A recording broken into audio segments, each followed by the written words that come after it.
To all my fellow Americans out there, I've been hearing about how they're doing the magazine ban.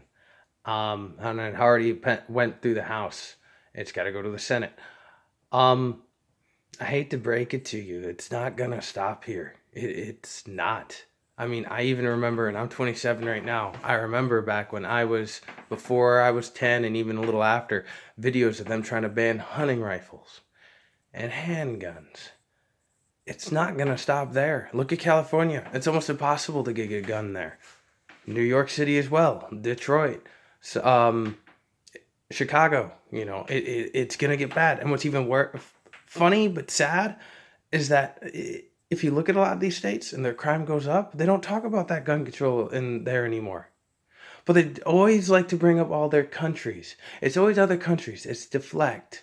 Look at these countries with these. Look at their amazingness. Look at their lack of crime. Well, hold up a second. But what about our crime? And now all of a sudden they're deflecting. And not only that, I'm sorry, but when a politician who used to be a majority of them used to be lawyers and help criminals get off, tell me something that sounds too good to be true, it's probably because it is. I mean, if you already look at the few states we have, like now, I believe Minnesota is one of them, that you can't defend yourself. You have to prove you couldn't escape your house before shooting the suspect. I have a reason for a good feeling on why they do that. Here's the thing. Life insurance policies. If you look it up, Google it even, most criminals can't get life insurance policies. You kill a criminal, that's it. You're done. Or not, you're done. He's done. That's it. Government don't make dick off that. You die with $100, $200, $250, $500,000 life insurance policy, that gets taxed. That's money the government makes off you. That's why you can't defend yourself in some of these states. That's why they want to do it on a country level.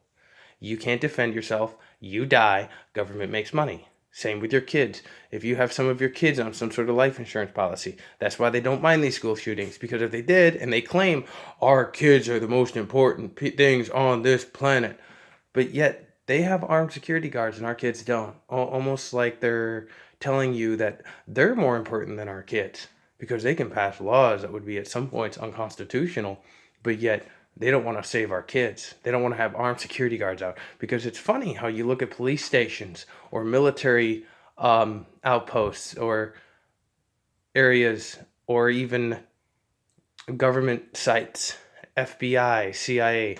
Isn't it weird they never get shot at? Huh. Almost like they're armed. And they say these criminals can't think straight and they can't think for themselves. But they always go after areas with no guns. Nah, there's no connection there.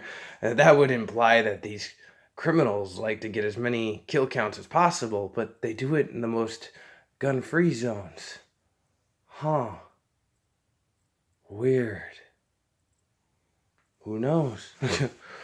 And what's even worse is the reason why they'd rather you not kill the criminal, and another reason, is because if he goes to jail, that's tax funded. The government gets some of that taxes. Ooh, starting to look more like a conspiracy theory, eh? Almost like you don't matter. That your life doesn't matter because you live this law-abiding life, and if you die, the government makes money off you. And if you own a house or own other things and that gets liquidated, they make money off you. Most criminals don't have dick, and that is why they don't want you to kill them, because at least they can make money off the criminal in some way going to prison. Isn't that sad? It's not going to get any better. It's going to get worse. We need to fight against this. Make your voices heard, because I'm sick and tired of hearing about it. If our country, or not our country, but if our politicians were all about saving lives, they would be arming teachers. Teachers that go through training courses, not just arm them and then that's it, obviously. Have them go through training courses. Even if you really needed to, because it's our kids, have them take a psychosexual to prove whether or not they're a risk for children. Have them do an MMPI. Have them do other sort of psychological background checks to prove they shouldn't even be whether or not they should or shouldn't be a teacher. But again, also to prove whether or not they can arm themselves to protect our kids. Have them do proper safety courses in a way to how to properly lock up a gun, because no criminal is just going to show up in a classroom. They're going to be coming in shooting. So you do whatever code or whatever you need, fingerprint, whatever, do all the works, or even be better yet, don't let the kids know where you hide it. Or even better still, have it on you. Like fingerprint scan on you. Like, oh, you got to do, like, but you got billionaires coming up with rockets to go to space. You're telling me they can't design a holster that requires like a certain like fingerprint scanner, or quickly go with a code on your thing? Because we need something to protect our kids, not disarming them. Because if disarming the whole population was a thing and it made sense, because all these politicians say we don't need guns, they disarm themselves too. Look. I'll give up my guns as soon as the government destroys theirs. Gets rid of their security guards, gets rid of the military, disbands everything. If you're willing to do that, government, I'll be willing to disarm myself. But until you're willing to disarm yourself, fuck off.